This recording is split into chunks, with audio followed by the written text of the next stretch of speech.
just come out on Netflix. I get to the airport and there's a book there and I'm like, oh man, bound and gagged upstairs, trying so hard not to cry on the plane. Hi guys, welcome back to my channel. In today's video I'm going to be recommending you some books for your next summer holiday. I am going on my next holiday in a month, so I will also tell you some of the books that I'm thinking of bringing, but I will also give you some recommendations of books that I've maybe read on past summer holidays and really enjoyed reading them, or just ones that I think would be really good to read in the summer. I've got a thriller, I've got 5 literary fictions, I've got a sort of fantasy, and then I've got 3 romances, I think. So let's just get into it. I'm going to start with the one thriller that we have, and that is The House Across the Lake by Riley Sager. I think that it's quite hard to get a thriller to say that it matches the vibes of a summer holiday, but I also think it's really fun to read a thriller on a summer holiday. So I would love to hear some of your recommendations if you have any thrillers that you think are really good to read in summer, because I feel like it's quite hard to come across.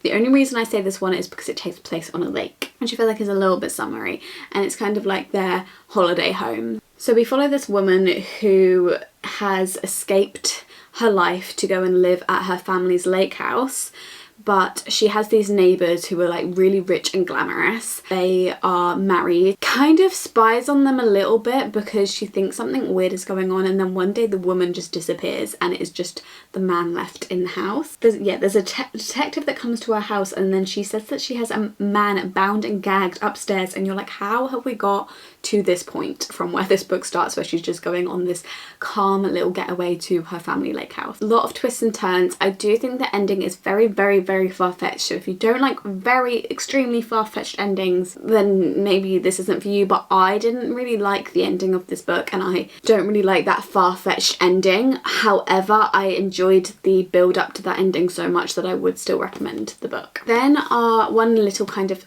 fantasy is The Invisible Life of Addie LaRue by V.E. Schwab. I read this book in summer, so a lot of these are kind of like maybe not super summery books, but because I read them in summer I kind of associate them with summer, and I think this one was really good to read on a summer holiday. So I read this when I was in Sicily, and I just remember it being really perfect for a little summer read, because again, fantasy is a genre which can be fun to read on a summer holiday, but it's hard to find a fantasy that gives some vibes. Again, if you have any recommendations, please let me know, but I would say that this one is really fun for that. So we follow Addie LaRue.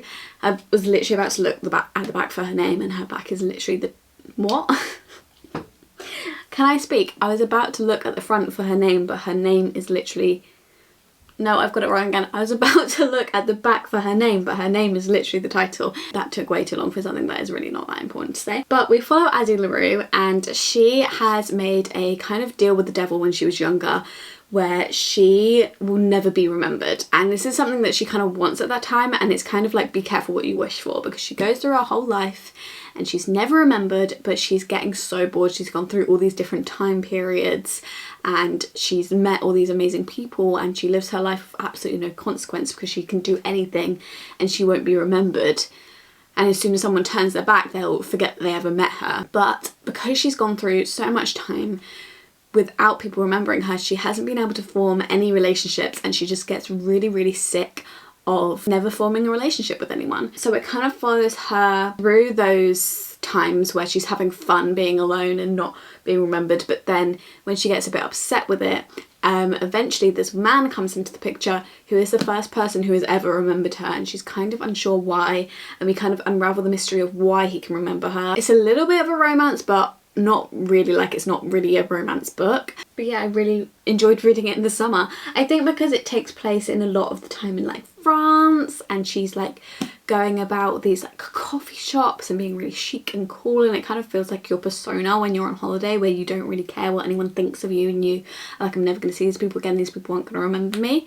So maybe it's like that sort of reason why I'm kind of associating it with being good on a holiday. Should we save the romance for the end, because I feel like those are the most summery usually. So the next one I've got is Carrie So to His Back by Taylor Jenkins Reid, and I've also got another Taylor Jenkins read, may as well do them both at the same time. I also have Malibu Rising as a recommendation, but I feel like I do Malibu Rising in every single summer book video, so I'm not going to say it again. But if you do want more of an in-depth recommendation about Malibu Rising, then check out any of my other summer videos, because I promise you it's on all of them. And you can also get some other different recommendations as well, because I'm trying not to repeat too much. There are definitely some repeats from other videos, but I think most of them are pretty new recommendations from me. So if you want even more recommendations, then go check out one of those past ones. But I'm not doing Malibu Rising for the 50th time. Carrie Soto is back and Atmosphere. So I'm going to start off with Carrie Soto is back. This one I think is just very summery. I mean, the cover looks very summery, but I think it's very summery because it follows a tennis player, and I just think tennis is a very summery sport for some reason. So we follow Carrie Soto, and she was the biggest, greatest women's tennis player ever. Actually, I think just greatest player in general, but because she's a woman, people always put woman. She holds a world record, but someone else comes in after she retires and takes her world record. And so Carrie Soto comes out of retirement to be very petty and try and take back that record again. So it kind of follows her retraining, her thought processes on why she actually wants to come out, and whether it's through pettiness or something else. It follows her training and it follows all her tournaments, and I'm not going to say whether she takes back or not, but it follows all of those things that happen. And it also has like newspaper clippings, conversations between people about how they think that she is this horrible woman because she doesn't smile enough, and just the double standards in sports for women against men, when men can not smile and be the exact same way and they get applauded for that, but when a woman is like that, then she is just like emotionless and horrible. And the other one I have is Atmosphere by Taylor Jenkins Reid, and this one follows Joan, who is a astrophysics professor. She gets the opportunity to begin training with NASA to become an astronaut. She has like this team of people that she gets trained with. We kind of get like a found family between them. There's a bit of a romance. We follow like past and present. So past is when she was this teacher, and then she got the opportunity to train, and it was like this amazing opportunity because women weren't really thought of to be able to become astronauts at this time. And then in the present timeline, she is, what do they call it when they're like, she's on Earth and she's communicating with the people going up into space. She's kind of like in charge of the mission, but all these friends that she's had and met along the way and all the found family that you get are all at risk going up to space. And it's so sad because you hear all the stories about her and how close they get with these people, and then you know that currently in the current timeline things are going wrong. So it doesn't sound very summery, and again I don't really know why. I mean, I read it in summer, I read it when I was in Greece last year. I mean, I actually don't think I even read it in Greece. I think I brought this whole hardback book and I think I finished it on the plane on the way there, because I remember trying so hard not to cry on the plane. The cover gives summer. And when I'm picturing the scenes in this book, I'm picturing like a summer day, like they've all got their shades on, kind of like Top Gun vibes. Then we have Tomorrow and Tomorrow Tomorrow by Gabrielle Zevin.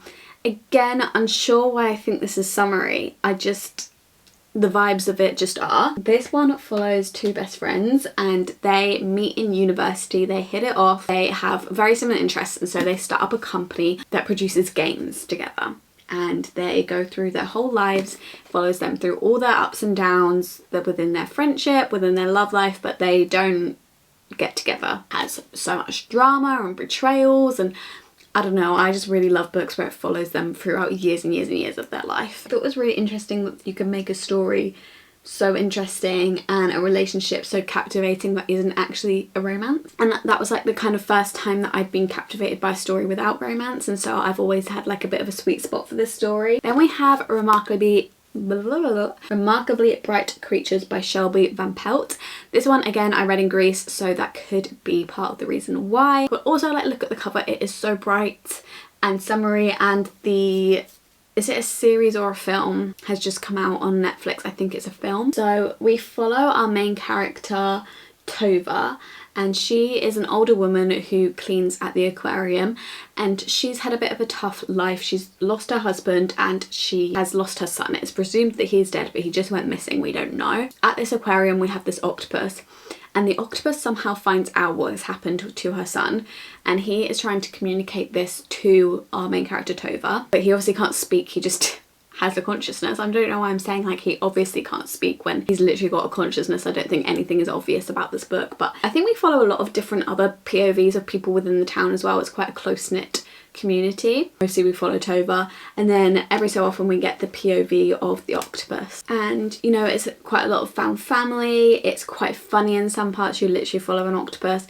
It can be a little bit slow is the only thing, when you don't really want a slow book on a summer holiday. Sorry, my memory card got full. In every video of mine, the battery of the camera either runs out or the memory card gets full, like it every single time. Basically it's telling me I'm sharp. Then last but not least, for literary fiction / general fiction, we have My Friends by Fredrik Backman.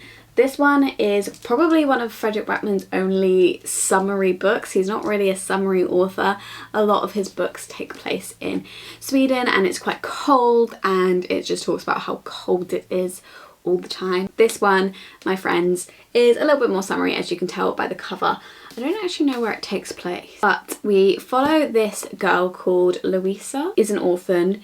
She is a little bit like rebellious, and she runs off before her 18th birthday because she knows that once she turns 18 they won't have control of her anymore. So she runs off, and she has always been so fascinated by this painting, so she goes and runs away to this museum, and then she comes into possession of it, and she stumbles upon this man, has something to do with this painting, and they spend a whole train ride back to the hometown where the painting was painted, so Louisa can learn more about it before she decides what she wants to do with it, and he tells her all about the origin of this painting. It is a summary book. It takes place over the summer, and we have flashbacks of the kids in this painting and their friendship together, what happened between all of them, and it can be very emotional. A lot of the kids have gone through very hard times, and it just kind of follows their backstory, and whilst also following Louisa in the present. Okay, finally, romances. So one of the ones I'm going to recommend is Every Summer After by Carly Fortune, because the series is coming out on Amazon in, I think, like June 10th. It would be a great book to read and then to come back and watch the series. So Every Summer After is a childhood friends to lovers to then strangers to then lovers again. Is it Sam and Penny? Something like that. And they were childhood friends. Like in Summer I Turned Pretty, they have like this summer house and they come back to it, and then they're best friends, and then they eventually turn to lovers, and then something happens and we don't know what it is throughout the whole book.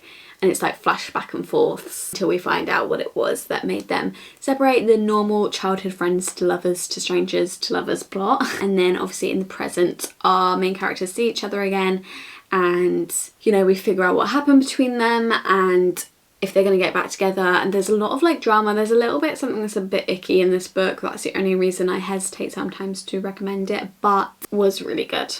And the series is coming out. And on a similar note, Just Friends by Hayley Pham follows like the same trope, the childhood friends to lovers to strangers to lovers.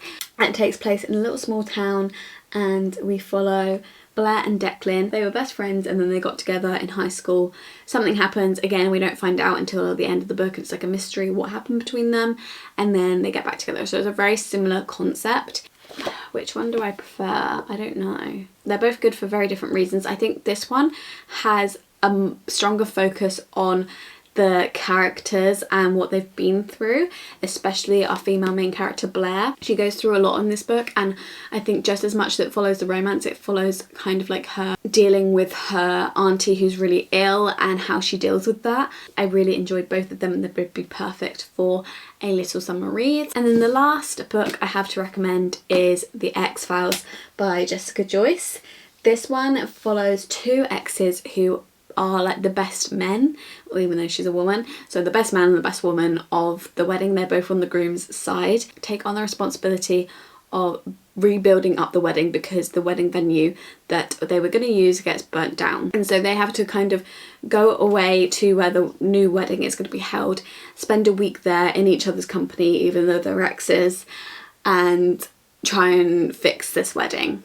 old feelings come to the surface, untalked about miscommunications come to the surface. It actually gets quite deep in some parts, and I really did enjoy this book. And those are all the books I have to recommend to you. I'm just going to quickly go through some of the books that I'm thinking about bringing with me on my summer holiday. We're going to Croatia, so if you want to let me know which ones out of these books I should bring, then please let me know. I think I'm just going to bring 2 paperbacks because I probably won't get through any more than that, and then I'll just bring my Kindle. But the ones that I'm thinking of are The Names by Florence Knapp. This one follows this man and the different lives that he would lead if he got named different names. I'm just going to give really brief descriptions of these. This one is on my June TBR, so I probably will bring this one. How to Write a Love Story by Catherine Walsh, not Catherine Sensor, different authors. I've read a lot of her books, but they've just been her Christmas ones, so I'm excited to read a more contemporary romance. But I haven't heard the greatest things, but it says 1 writer, 1 editor, 1 hot summer. So I want to read it over the summer. I don't really want to bring any hardbacks, otherwise I would put Lost Lambs or The Correspondent in, but they're both hardbacks and I don't really want to bring any hardbacks. So the last one, which is a contender, is Blue Sisters by Coco Milors. It looks kind of summery. I think this just follows like the relationship between 3 sisters. Family drama, family dynamics, general fiction vibe. Yeah, these are the 3 books I'm thinking about bringing, and I'm probably going to bring 2 of them and then bring my Kindle as well. We'll see how much room I have in my bag, because sometimes I get to the airport and there's a book there and I'm like, oh, and if I have too many books then I can't buy it, so maybe I'll just bring one. If you enjoyed this video, please give it a thumbs up. You can subscribe down below and turn the bell on. You'll be notified every time I upload, which is every single Saturday. Always bookish related videos, and if you want to, you can follow my social medias at _libraryofeden on both TikTok and Instagram, which is also always bookish content, and I'll see you in my next video very soon. Bye.